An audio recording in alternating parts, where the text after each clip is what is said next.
హరి ఓం. పరమేశ్వర స్వరూపమైన సభకి నమస్కారం. ఒకప్పుడైతే మేము ఒక సంకల్పం చేశాం, అసలు ఆ రుద్రానికి ప్రతి అనువాకానికి వ్యాఖ్యానం చేద్దాం, ప్రతి అనువాకం మీద ఉపన్యాసం చెప్దాం అని చెప్పి అనుకున్నాను. కానీ అది శివమహాపురాణంగా వచ్చింది. ఏమో ఈశ్వరుడు ఎప్పటికైనా కోరిక తీరిస్తే నేను ధన్యుణ్ణవుతాను.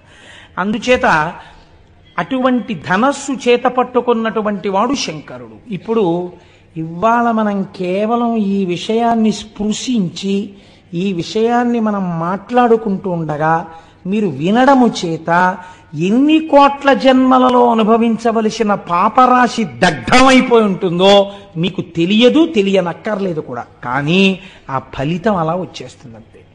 ఎందుకని అంటే మీరు అటువంటి దర్శనం, అటువంటి మాటలు విన్నారు. వినడం చేత దాని ఫలితం అలా వచ్చి తీరుతుంది. కాబట్టి శివో మహేశ్వర శంభు పినాకీ శశిశేఖర, ఆయన్ని శశిశేఖర అని పిలిచారు. శశకం అంటే కుందేలు, అది దూకుతుంది, దూకే స్వభావం ఉన్నది. దూకే స్వభావం ఉన్నది కాలము. ఈ కాలము దూకుతుంది అని ఎందుకంటారంటే మీరు చూడండి, సుఖము చేత కాలము దూకేస్తుంది. భోగి పండక్కి కూతురు అల్లుడు మనవలు వస్తున్నారనుకున్నప్పుడు రిటైర్ అయిపోయిన ఆయనకి ఎంతకీ భోగి రానట్టు అనిపిస్తుంది. ఇంకా రేపే భోగనగా అస్తమానం లేచి కళ్ళజోడెట్టుకుని గడియారం చూసుకుంటాడు, గౌతమి వచ్చే టైం అయిపోతుందని. మీరు కాకినాడ టౌన్ స్టేషన్లో చూడండి ఎంతమంది పెద్దవాళ్ళు ఉంటారో. ఆ కూతుళ్ళని కౌగలించేసుకుని అల్లుళ్ళని గౌరవించేసి ఆ మనవల్ని చేత్తో పట్టుకుని తాతగారండి తాతగారండి అంటుంటే వాళ్ళని ఆటోలు ఎక్కించుకుని కార్లు ఎక్కించుకుని వెళ్ళిపోయి ఆ మనవలతో ఆడుకుని కనుమ వస్తుంది, అంతే కళ్ళ నీళ్లు ప్రారంభం. ఎందుకని వెళ్ళిపోతుంది కూతురు అల్లుడును. ఏమిటో వచ్చిందనుకున్నంతసేపు పట్లేదు, ఇట్టి అయిపోయింది, భోగి నుంచి కనుమకు వచ్చేసామంటాడు. దూకేసింది కాలం సుఖంలో కదండి. కాబట్టి శశకము చంద్రుడి యందు కుందేలు ఉంటుంది. అందుకే కాలము దూకుతుంది, కాలము నిబ్బరంగా ఉంటుంది. ఒక్కొక్కసారి దుఃఖంలో ఉన్నాడు అనుకోండి, ఈ కాలం గడవట్లేదండి అసలు అంటే. 20వ తారీఖుని డబ్బులు అయిపోయాయి అనుకోండి, ఏమిటో ఈ నెల గడవట్లేదండి అసలు 31 వస్తుందా అంటాడు. కాబట్టి కాలం చాలా గడుసుగా గంభీరంగా ఉన్నట్టుంటుంది. కాబట్టి మీరు ఈ దాంట్లో అర్థం చేసుకోవాల్సిన రహస్యం ఒకటి ఉంది. మీరు అసలు దాన్ని పట్టుకుంటే శశిశేఖర అన్న మాటకున్నటువంటి తాత్వికమైన అర్థం మీకు అర్థం అవుతుంది. ఈ కాలమునందు మీకేమొస్తోంది? ఇప్పుడు నేను చెప్పిన 2 ఉదాహరణల్లో మీకేమర్థమైంది? ఒకదాని యందు సుఖం ఉంది, ఒకదాని యందు దుఃఖం ఉంది. దుఃఖం ఉన్నప్పుడు కాలం కదలనట్టు అనిపిస్తోంది, సుఖం ఉన్నప్పుడు దూకేసినట్టు అనిపిస్తోంది. దూకేసినట్టు కనపడిన కాలాన్ని, దూకనట్టు కనపడిన కాలాన్ని మీరు వైదిక సమన్వయం చేస్తే క్యాలెండర్లు, డేట్లు, జనవరిలు, ఫిబ్రవరిలు పక్కన పెట్టేయండి, అది మన సంప్రదాయం కాదు. మీరు రోజు చెప్పేటప్పుడు కాలాన్ని ఎలా చెప్తారు? శ్రీ వ్యయనామ సంవత్సరే ఉత్తరాయణే శిశిర ఋతౌ మాఘమాసే శుక్లపక్షే పంచమ్యాం వాసరః భౌమవాసరే శుభనక్షత్రే శుభయోగ శుభకరణయే బంగుడి విశేష విశిష్టాయాం శుభరిదౌ శ్రీమాన్ శ్రీమతః అని చెప్తున్నారా లేదా? ఈ తిథులు ఎలా వస్తున్నాయి? శుక్లపక్షే అని చెప్తున్నారా? శుక్లపక్షం దేనివల్ల వస్తుంది? చంద్రుడి యొక్క కళలు వృద్ధి పొందితే శుక్లపక్షం వస్తుంది. చంద్రుడి యొక్క కళలు జారిపోతే కృష్ణపక్షం వస్తోంది. ఒక శుక్లపక్షం ఓ కృష్ణపక్షం వస్తే ఓ నెల వస్తోంది. అలా కొన్ని నెలలు కలిస్తే ఓ సంవత్సరం వస్తోంది, కొన్ని సంవత్సరాలు కలిస్తే ఓ పుష్కరం వస్తోంది. ఇలా మీకు ఆధారం ఏమిటి? చంద్రుడి యొక్క కళలు దిగడం పెరగడం. చంద్రుడి కళలు దిగడం పెరగడం ఏదో ఒక కళలోంచి రావాలి కదా.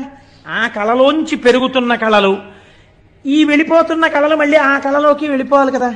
అటువంటి శాశ్వతమైన చంద్రకళ ఏది ఉందో అది పార్వతీ పరమేశ్వరుల యొక్క కిరీటముల మీద ఉంటుంది. ఇప్పుడు ఈ కాలాన్ని మీరు దేని పెట్టి కొలుస్తున్నారో ఈ కాలమంతా ఆయన కిరీటం మీద ఒక ఆభరణం అయి ఉంది. కాలం ఆయనకి ఆభరణము, మీరు కాలమునకు వశులు. ఎంత తేడా వచ్చింది చూడండి. కాలమునకు వశులైన మిమ్మల్ని కాలాతీతుల్ని చేసి తనతో సమానమైన వాడిగా చేసుకోగలడు. ఇది శశిశేఖర. అసలు నిజమైన తాత్వికమైన అర్థం అది.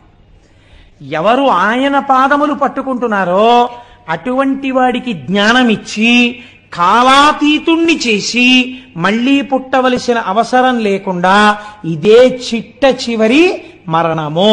ఎందుకని? ఇక మళ్ళీ మరణం లేదు, ఎందుకంటే పుట్టుక లేదు. కాబట్టి ఈ స్థితికి పెంచగలడు. కాలము ఆభరణముగా ఉన్నవాడని చెప్పడానికే చంద్రరేఖని పొంది ఉంటాడు. మోక్షం ఇయ్యగలిగిన వాడని చెప్పడమే చంద్రరేఖని ధరించి ఉండడం. ఇదే శశిశేఖర. అసలు తాత్వికమైన రహస్యం అది, శశిశేఖర అన్న మాటకి. సరే, కానీ మనం అంటాం సోమనాథలింగము అన్న విషయాన్ని ప్రస్తావన చేస్తాం. కానీ ఇది కూడా పరమ సత్యం, లేకపోతే జ్యోతిర్లింగం రాదుగా. మీరు చూడండి, మళ్ళీ ఇక్కడ ఒక చిత్రమైన మాట ఉందండి. శివ సంబంధమైన విషయాల్లో కొన్ని ఆశ్చర్యకరమైన మాటలు ఉంటాయి. మీరు కంచిలో ఉండేటటువంటి లింగం దగ్గరికి వెళ్ళి ఇది జ్యోతిర్లింగము అని మీరు అన్నారనుకోండి, శాస్త్రం అంగీకరించద్దు. దాన్ని ఏమంటారంటే అష్టమూర్తుల యందు అది ఒక లింగము, పృథివీ లింగము అని పిలుస్తారు. పంచభూత లింగాల్లో అదొకటి. అలాగే కాళహస్తి పెడితే అది వాయులింగం, అది జ్యోతిర్లింగం కాదు. అలాగే మీరు జంబుకేశ్వరం పెడితే జలలింగం, అది జ్యోతిర్లింగం కాదు. కానీ మీరు కొన్ని లింగాలు ఉన్నాయి, వాటిని జ్యోతిర్లింగములని పిలుస్తారు. చాలా జాగ్రత్తగా మీరు పట్టుకునే ప్రయత్నం చేయండి. శశిశేఖర అన్న దాని తత్వంలోంచి జ్యోతిర్లింగం అని పిలిచినప్పుడు మీరు ఒక స్తోత్రం చదువుతుంటారు సాధారణంగా. మీకు అందరికీ నోటికొచ్చది. సౌరాష్ట్రే సోమనాథంచ శ్రీశైలే మల్లికార్జునం ఉజ్జయిన్యాం మహాకాళం ఓంకారమమలేశ్వరం అని ఆ శ్లోకం అంతా చెప్పి ఆ చిట్ట చివర మనం ఓ మాట చెప్తుంటాం, ఏతాని ద్వాదశ లింగాని అని సాయం ప్రాతర్పటేన్నరః అంటాం. ఇది ద్వాదశ జ్యోతిర్లింగ స్తోత్రము అని పిలుస్తాం. ఈ 12 మీరు జ్యోతిర్లింగములు అని పిలుస్తున్నారు కదండి. జ్యోతిర్లింగము అని పిలిచినప్పుడు లింగము జ్యోతి, ఈ 12 చోట్ల ఏముండాలి? న్యాయంగా దీపం ఉండాలి, జ్యోతి ఉండాలి. కానీ మీరు సౌరాష్ట్రం వెళ్ళారనుకోండి, సోమనాథ క్షేత్రానికి వెళ్ళారనుకోండి, అక్కడ మీకు దీపం కనపడుతోందా, శివలింగం కనపడుతోందా? శివలింగమే కనపడుతోంది. శ్రీశైలే మల్లికార్జునం, మీరు శ్రీశైలం వెళ్ళారనుకోండి, శ్రీశైలంలో మల్లికార్జున లింగం కనపడుతోందా, జ్యోతి కనపడుతోందా? లింగమే కనపడుతోంది. మరి మీరు ఈ 12 జ్యోతిర్లింగాలనడానికి, ఈ 12 జ్యోతిర్లింగాలంటే మిగిలిన కంచి ఇలాంటి చోట ఉన్న లింగాలు వీటికన్నా తేడాగా ఏమైనా ఉన్నాయా? మరి వాటిని జ్యోతిర్లింగాలను మీరు ఎందుకన్నారు? ఈ 12 ఎందుకు జ్యోతిర్లింగాలు అంటారు? ఏమైనా కారణం ఉందా? అలా ఎందుకు పిలుస్తారు అంటే దీన్ని రుద్రానికి ఉన్నటువంటి ప్రార్థన గజ్జె ఎందుకు చెప్పారు. ఆపాతాళ నభస్థలంత భువన బ్రహ్మండమా విస్ఫురత్ జ్యోతిస్ఫాటికలింగమౌళి విలసత్పూర్ణేందు వాంతామృతై అస్తోకాప్లుతమేకమీశమనిశం రుద్రానువాకాన్ జపన్ ధ్యాయేత్ ఈప్సిత సిద్ధయే అన్నారు. ధ్యాయేత్, మీరు ఆ లింగము దగ్గరికి వెళ్ళి అడిగినప్పుడు ఇహమునందు కావలసిన సౌఖ్యము నుండి మోక్షము వరకు ఏదైనా ఇవ్వగలిగిన పరబ్రహ్మస్వరూపంగా శివలింగం ఉన్నది. మీకు దొంగో చీకట్లో తెలియలేదనుకోండి, దీపం పెట్టి చూడాలి, స్పష్టంగా తెలుస్తుంది. దీపాన్ని చూడడానికి ఇంకో దీపం అక్కర్లేదు, దీపమే అంతే. ఇంకా జ్యోతియే ప్రధానము స్పష్టతకు. ఈ లోకమునందు జ్ఞానము పొందాలన్నా ఝాయేత్ ఈప్సిత సిద్ధయే.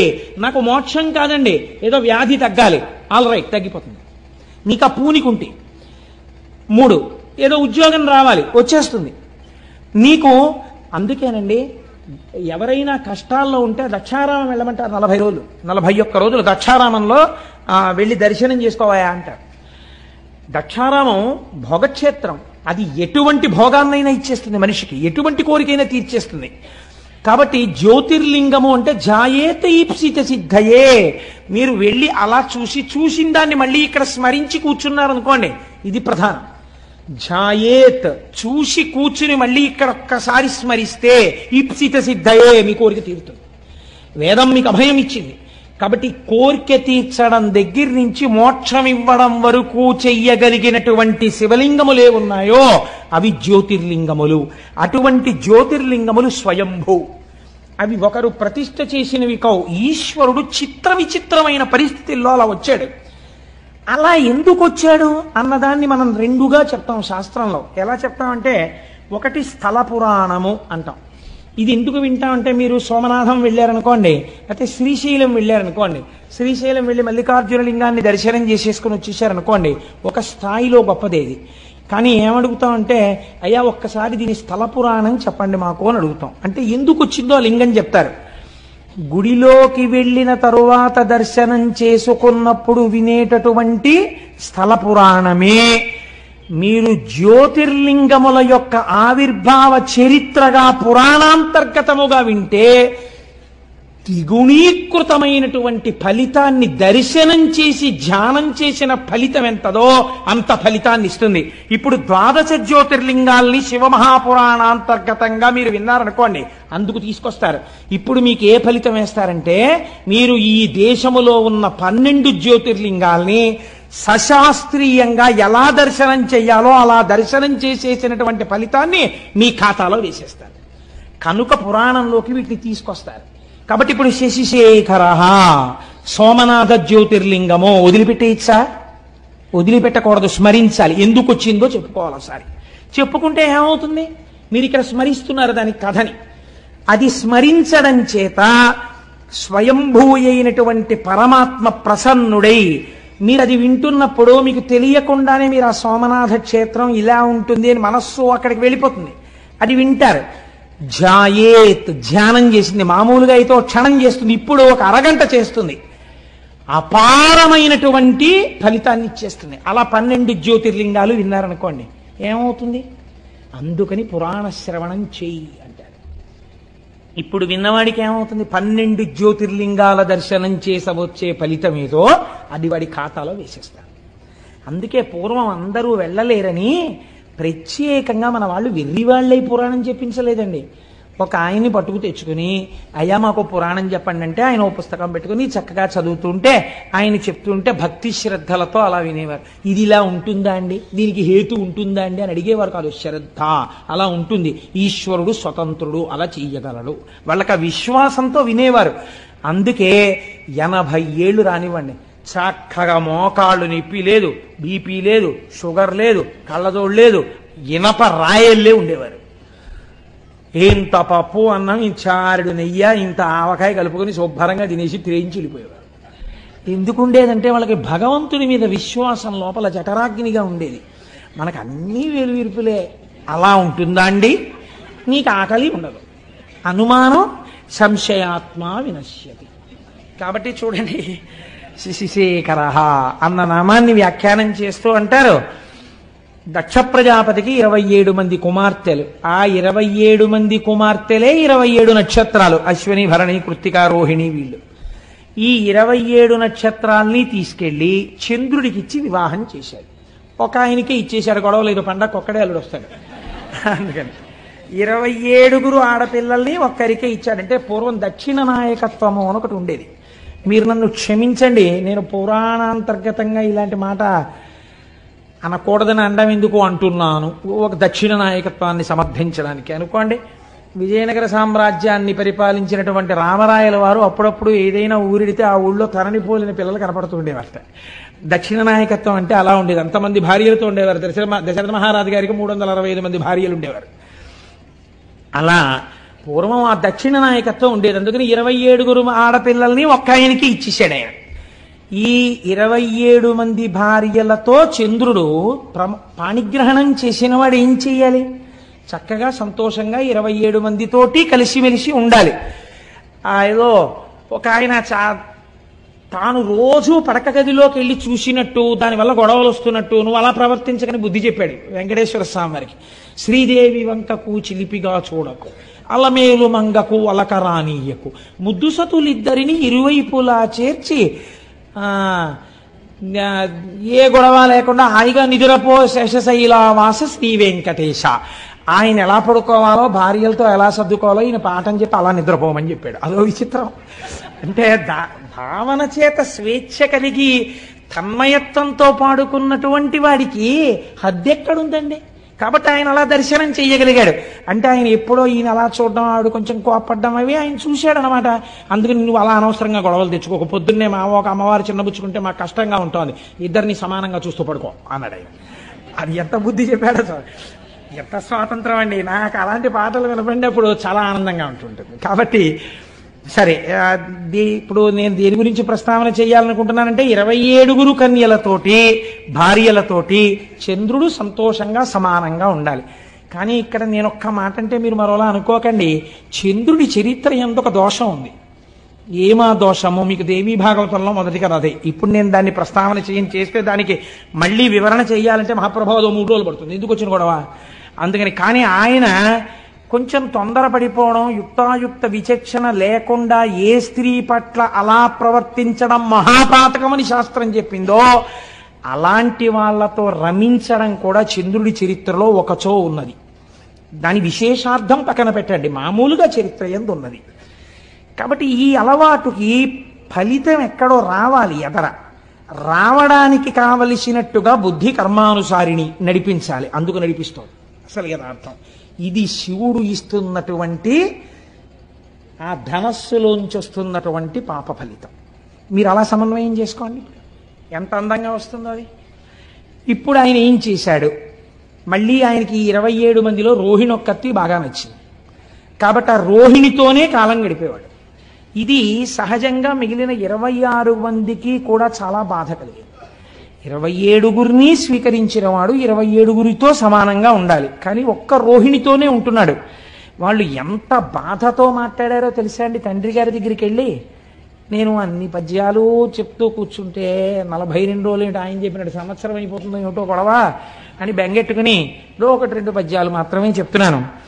అందరి నేల ఇట్లు జలజారికి నిచ్చితివి, ఒక్క రోహిణీ సుందరినిచ్చి నన్మిగుల సొంపుగా నుండెడిది, ఎక్కడేని మాకుందక భర్త చిక్కకయే గొడ్డైపోవునో పృథ్వీ. తండ్రి, ఈ వందురు ఎట్లు పాయుదుము వల్లభ కొల్విటు చెందుమాకి కన్నని అడిగారు. ఎంత కష్టంతో కూడుకున్న మాట అడిగారో చూడండి.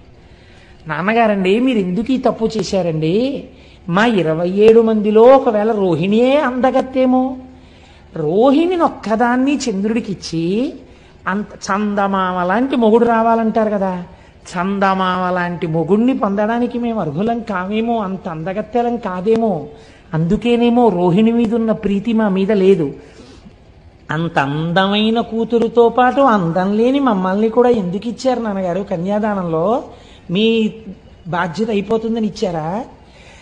మాకు తగిన భర్తలు, మేము ఎంత పనికి మాలిన వాళ్ళమైనా మాకు తగిన భర్తలు పృథివీలో ఉండరా? గొడ్డుపోయిందా నాన్నగారు లోకం? ఎవరిని తెచ్చి మాకు పెళ్లి చేస్తే మేము సంతోషించకపోదు అండి. భర్త యొక్క మనస్సు చూరగొనని మా జన్మ మాకెంత బాధగా ఉందో తెలుసా నాన్నగారు? ఎంత గొప్పగా మాట్లాడారండి వాళ్ళు, ఎంత అందమైన పద్యం పడిపోయిందో చూడండి. నాన్నగారండి, గొడ్డుపోయిందా లోకం? మమ్మల్ని ఎందుకు ఇచ్చారు నాన్నగారు? చంద్రుడికి 27 మందిని, ఒక్కతే అందంగా ఉంది, అందమైన రోహిణితో ఆయన ఉంటున్నాడు. అసలు మా జన్మలో మేము భర్త గారితో కలిసి ఉండి భర్త గారు మా వల్ల సంతోషపడ్డారన్న రోజు మా జీవితంలో మేము చూస్తామా నాన్నగారు అన్నారు. దీనికి వాళ్ళు చేసిన పాపం ఏమిటండి? తండ్రి మనస్సు ఈ మాట విన్నప్పుడు ఎంత కుందుతుంది. కాబట్టి ఆయన చరచరా లేచి, అసలే దక్ష ప్రజాపతి, ఎదర వీరభద్ర విజయం వస్తుంది కదా, గబగబా పంచ పైకి పట్టుకుని చంద్రలోకానికి వెళ్ళాడు. అల్లుడు గారు ఎదురొచ్చారు, తీసుకొచ్చారు, కూర్చోబెట్టారు. కూర్చోబెట్టిన తర్వాత, అబ్బాయి నీ పరిస్థితి అంతా బాగులేదయా, నీకు 27 పిల్లలు ఇచ్చాను. ఇచ్చినప్పుడు చక్కగా మామయ్యగారండి బాగున్నారండి, చక్కగా ఉంటుందండి, మీరు వచ్చినప్పుడు ఎంత సంతోషంగా ఉంటారో చూద్దురుగానండి అన్నావు. నీ మీద అప్పుడే పితూరీలు ప్రారంభమయ్యాయి. ఒక్క రోహిణితో ఉంటున్నావుట. ఇలా ఉండడానికి వీల్లేదు. 27 పిల్లల కంటి వెంట నీళ్లు రాకూడదు, అందరినీ సమానంగా చూస్తావా?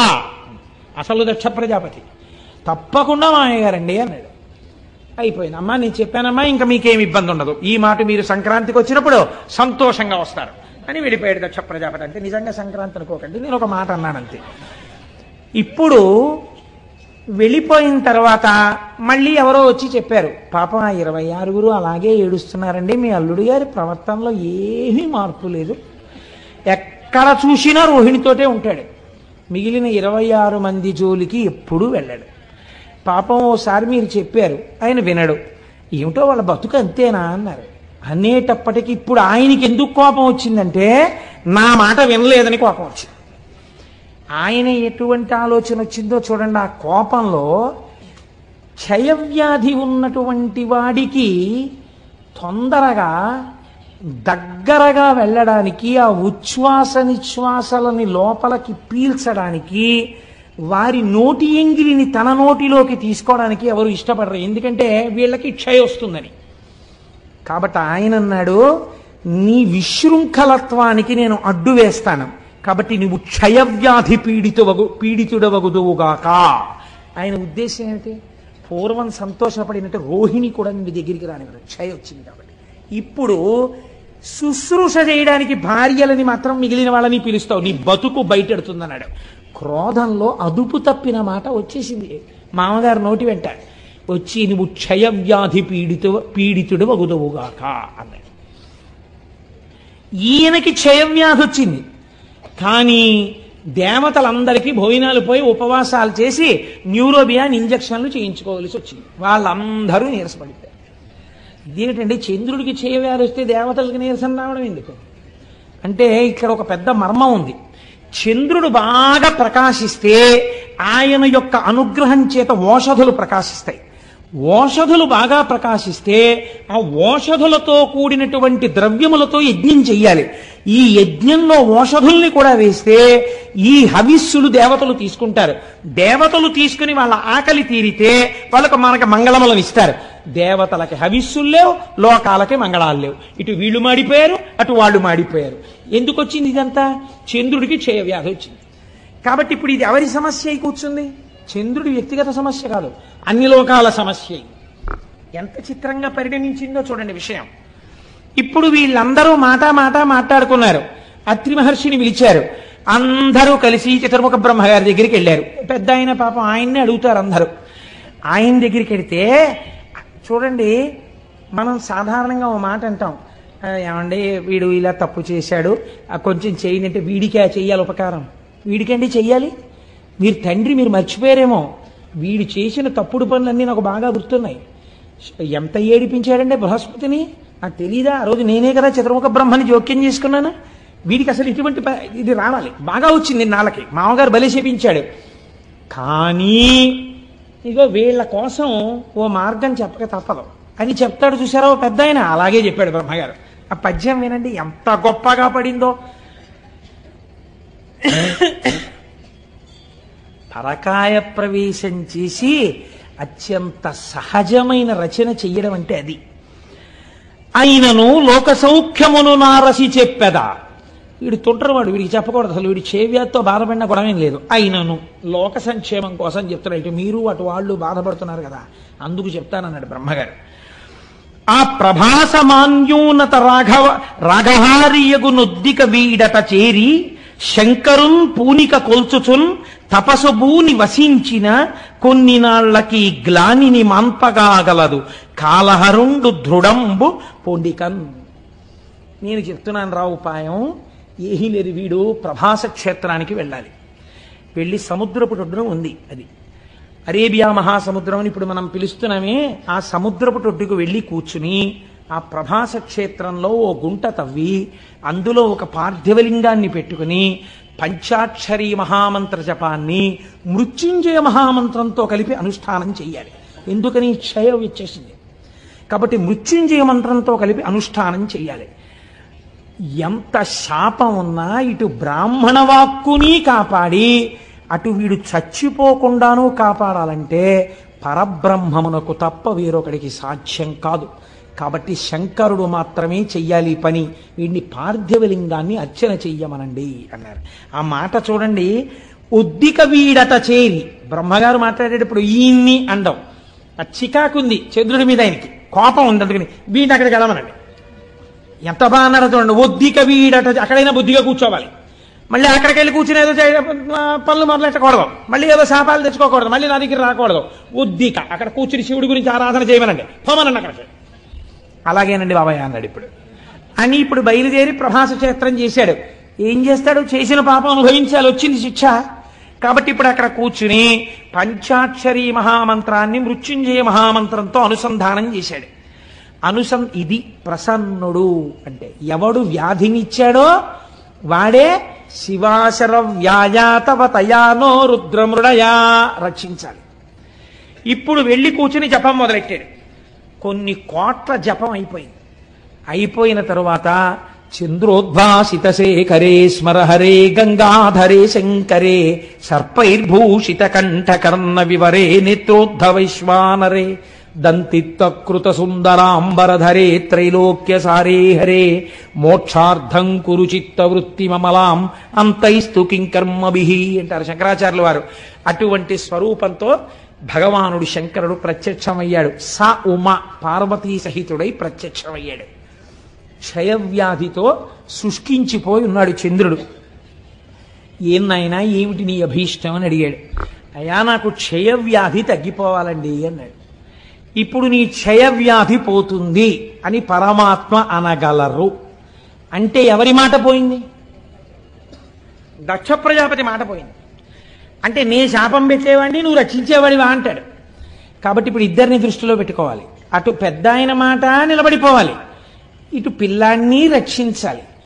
ఇంత తప్పు చేసి ఉన్నవాడైనా తన పాదములు పట్టుకుంటే బుద్ధిని కూడా సంస్కరించాలి. అందుకే ఆ తర్వాత చంద్రుడు 27 భార్యలతో సమానంగా లేడన్నటువంటిది లేదని చెప్పడానికి ఉదాహరణే చాంద్రమానంలో మీరు చెప్తున్న తిథులు కాదండి. లేకపోతే చంద్రమానంలో ఎలా జరుగుతున్నాయి తిథులన్నీ?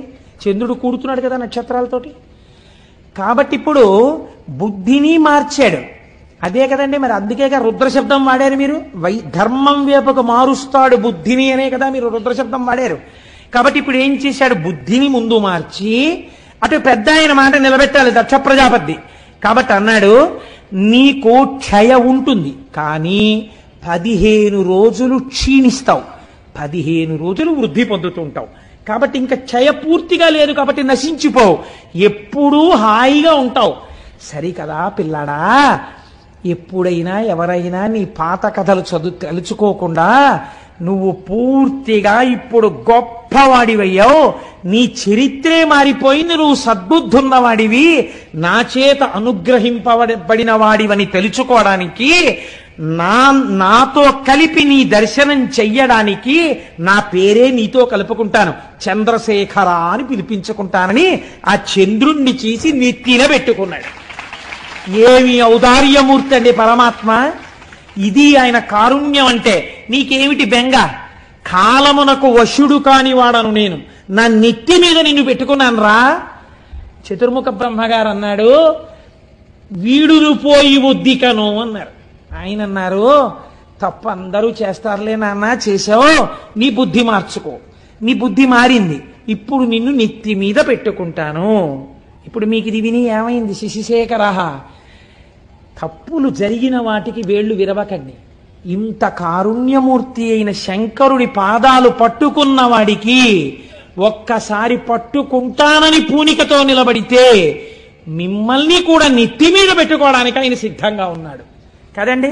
అందుకని శశిశేఖర, అందుకని నెత్తి మీద చంద్రుణ్ణి పెట్టుకున్నవాడా అని ఈయన్ని పిలవలసి వచ్చింది. ఆయన క్షయవ్యాధి పోయింది, చాంద్రమానం వచ్చింది. ఇప్పుడు ఈ చంద్రుడు పార్వతీదేవికి గొప్ప భక్తుడయ్యాడు. అందుకే మనుశ్చంద్ర కుబేరశ్చాలోపాముద్రాచ మన్మద అగస్తీరగ్ని సూర్యశ్చ ఇంద్రస్కంధస్తథైవ చ అని క్రోధభట్టారకో దేవ్యాద్వాదశామి ఉపాసకా 12 మంది అమ్మవారి మహాభక్తులలో ఈయన కూడా ఒకడయ్యాడు. అయితే ఇక్కడ ఒక చిత్రం జరిగింది. శంకరుణ్ణి చూసి అన్నారు, స్వామి చాలా బాగుందండి, మీరు నెత్తి మీద చంద్రుణ్ణి పెట్టుకున్నారు, శశిశేఖర అన్న నామం మీకు వచ్చింది, అంతవరకు మేము ఒప్పుకున్నాం. అదే సోమనాథలింగం. స ఉమ నాథుడు ఒక అర్థం, అంటే పార్వతీదేవి పక్కన ఉన్నటువంటి కారుణ్యమూర్తి, సశక్తిపరుడు కాదు. సోముడు అంటే చంద్రుడు. సోముడు ప్రార్థన చేశాడు, నన్ను ఇంత అనుగ్రహించిన నీవు ఉత్తరోత్తర ఎవరొచ్చినా రక్షించడానికి ఇక్కడే వెలియవలసినది అన్నాడు. జ్యోతిర్లింగమయ్యాడు. అందుకే అది స్వయంభూలింగాలలో జ్యోతిర్లింగాలలో మొట్టమొదటి లింగం. మీకు తెలిసి వెళ్ళినా తెలియక వెళ్ళినా దీర్ఘకాలం పీడించేటటువంటి వ్యాధులు నయమవుతాయని, భవిష్యత్ జన్మలలో చేసిన పాపముల వలన భయంకరమైన వ్యాధులు, కుష్ఠవ్యాధి వంటి వ్యాధి రావలసినటువంటి పాపములు ఖాతాల్లో ఉండిపోయినా అవి భగ్నమైపోతాయని, సోమనాథలింగ దర్శనం చెయ్యాలని మనకి శాస్త్రం చెప్తోంది. మమ్మల్ని అనుగ్రహించి గోపాలకృష్ణ గారు తీసుకెళ్లబోతున్నారు సోమనాథలింగ దర్శనానికి ఏప్రిల్లో. కనుక ఒకరన్నారు, అయ్యా ఇక్కడ వరకు బాగుందండి, చాలా బాగుంది, సోమనాథలింగ దర్శనం చెయ్యవలసిందే. ఈ లింగం మీద కన్నుబడే ఈ దేవాలయాన్ని ఎన్ని మాటలు ధ్వంసం చేశారో కొందరు. ధ్వంసం చేస్తే మహానుభావుడు ఉక్కు మనిషి అనిపించుకున్నటువంటి భారతదేశపు ఉప ప్రధాని చేసినటువంటి సర్దార్ వల్లభభాయ్ పటేల్ గారు, ఆయన ఆధ్వర్యంలో ఒక కమిటీ ఏర్పడి సోమనాథ దేవాలయాన్ని పునర్నిర్మాణం చేసి అత్యద్భుతమైన దేవాలయంగా రూపుదిద్దారు ఇప్పుడు. కాబట్టి ఈ చంద్రశేఖరుణ్ణి దర్శనం చేసిన మాట యథార్థం అయితే, అయ్యవారు ఇక్కడ చంద్రుణ్ణి పెట్టుకున్నాడు అనుకోండి, చాలా బాగుంది స్వామి ఇక్కడ నువ్వు చంద్రుణ్ణి పెట్టుకున్నావు అనేసి మీరు వెళ్ళిపోగలరండి ఇంటికి.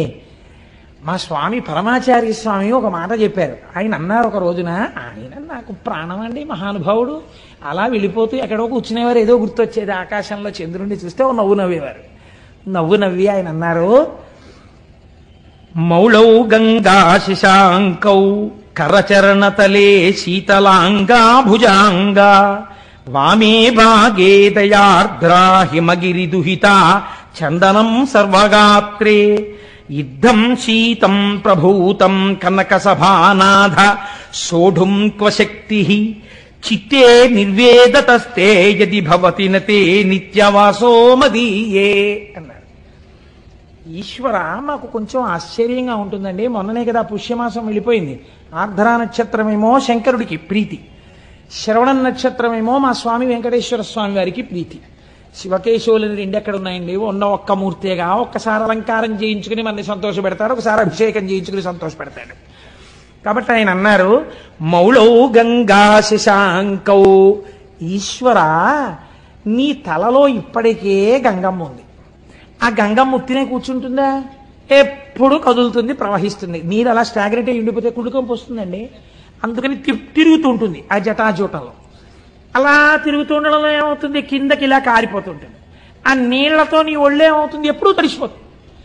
ఎప్పుడు శంకరుడి దగ్గరికి వెళ్ళి ఇలా ముట్టుకుందామన్నా పార్వతీదేవి చల్లగా తడిసిపోయి ఉంటాడు. అబ్బా తుడుచుకోండి అంటుంది, మళ్ళీ తుడుచుకుంటాడు, మళ్ళీ తడిసిపోతుంటాడు. కాబట్టి ఈశ్వర ఇప్పటికే గంగ ఉంది, అది చల్లగా ఉంటాయి నీళ్లు. చాలదన్నట్టు ఇప్పుడు ఏం చేసావు, చంద్రుణ్ణి తెచ్చి నెత్తి మీద పెట్టుకున్నావు. కాబట్టి ఇప్పుడు నీ తలకాయ ఎంత చల్లగా ఉండాలి. ఎప్పుడు పెట్టుకున్నావో ఆ సోముణ్ణి, తలకాయ ఎంత చల్లతనంతో దిమ్మెక్కిపోయి ఉండాలి. నిజానికి ఎంత చల్లతనమో, ఎంత చల్లగా ఉందో, తల నిమ్మెక్కిపోయింది అంటుంటాం మనం.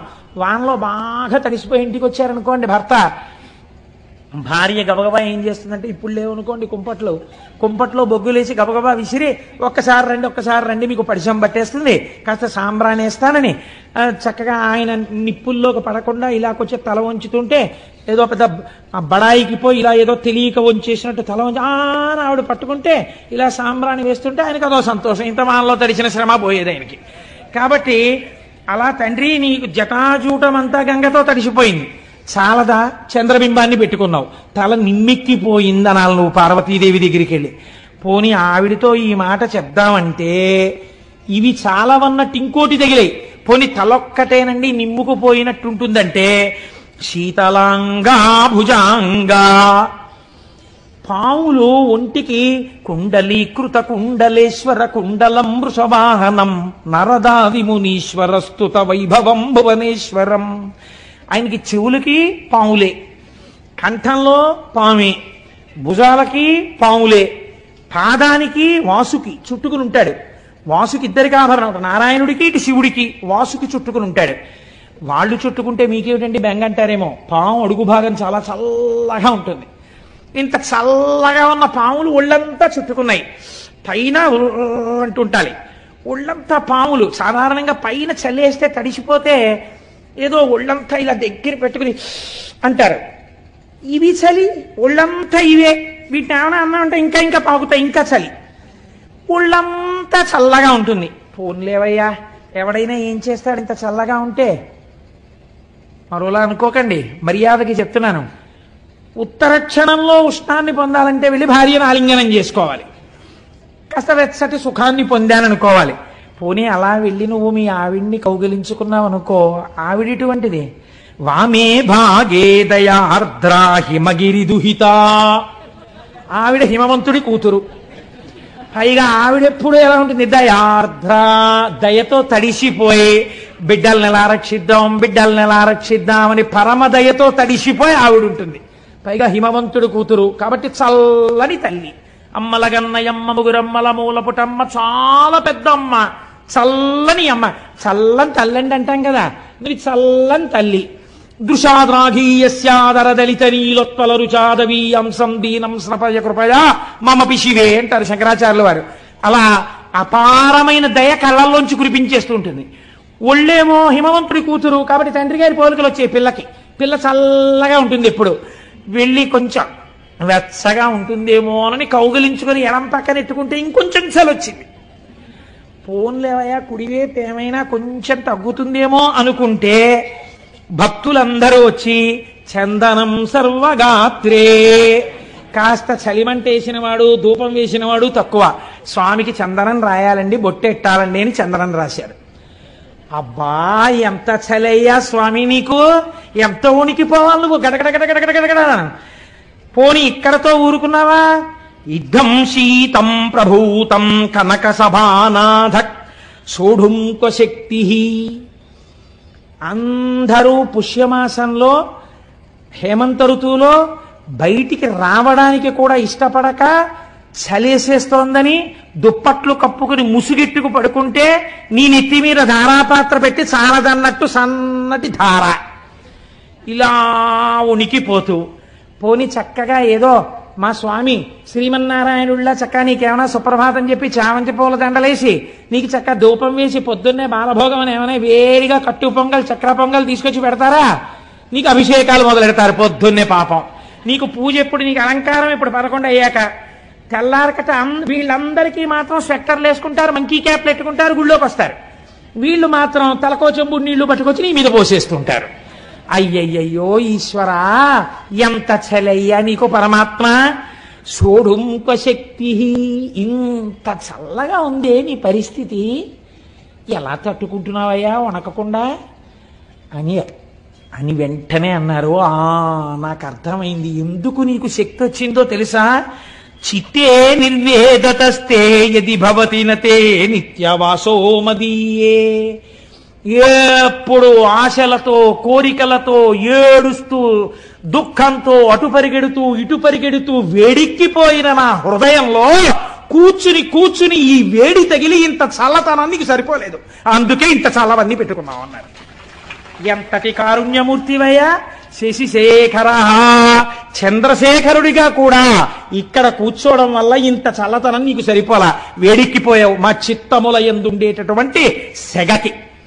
కాబట్టి మేము ఇటువంటి వాళ్ళం తండ్రి, మా మనస్సులు ఎలా చల్లబడతాయి?